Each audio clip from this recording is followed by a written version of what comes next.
Hello everyone, myself Palash Patel from class 10th from Sanjeevani Academy, one of the best schools in Maharashtra. Today I will show you how I made my own website with a hosting engine. So before you lies the basic layout of my website. This is a welcome page and I have added some description about HTML, CSS and JavaScript. These are the two buttons which have embedded links in it. As you can see, when I click it, it opens a new tab.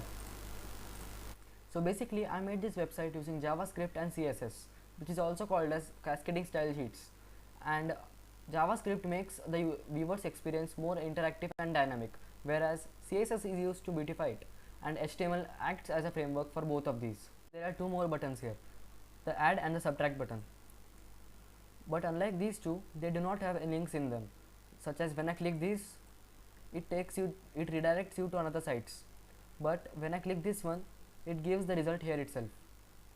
So here JavaScript is used in two places. The first one is the Google search bar, as you can see in the top right, and the second one is the arithmetic unit, which is down here. However, you can do many more things with JavaScript.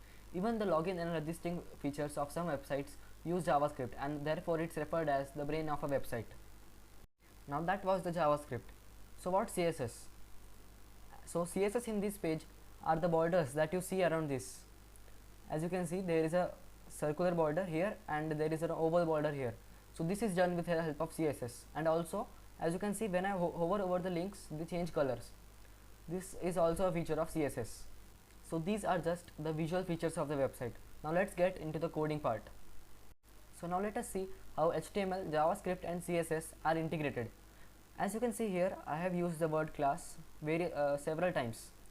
The word class is used to group data, and there are different kinds of classes such as nav class, div class, ul class and many other, and you can rename them to use them conveniently later. So basically how this works is, first we create a class. So this is a nav class and I have named it a navbar.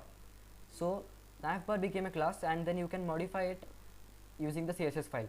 As you can see, dot navbar, and this is the curly bracket.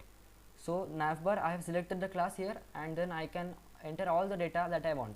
So now let's have a look at the JavaScript file. Here a, b, c are the three variables for the addition function, and x, y, z are the three variables for the subtraction function. Here I have said that a, b are the numbers and I have assigned them values. So a has the value first and b has the value second.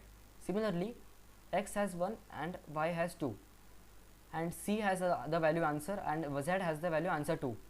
So when it will get c equals to a plus b, means answer equals to first value plus second value. Here it's the same, but there is the minus sign. So answer 2 equals to 1 minus value 1 minus value 2. So now let us talk about the hosting engine. The hosting engine is a cloud, and cloud is a server that stores data. So basically for loading a HTML website we need the HTML file, and mostly the HTML file is located in our own local PC, so only we are the ones who can access it. Whereas in my case there is a hosting engine which is GitHub. GitHub is a website where you can upload your codes.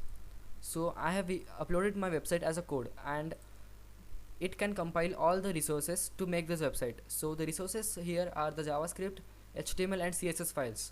After compiling all that, we get this result. So basically GitHub is a hosting engine. So as a result, the one who knows this URL or who enters this URL in a web browser can access this website from anywhere in the world.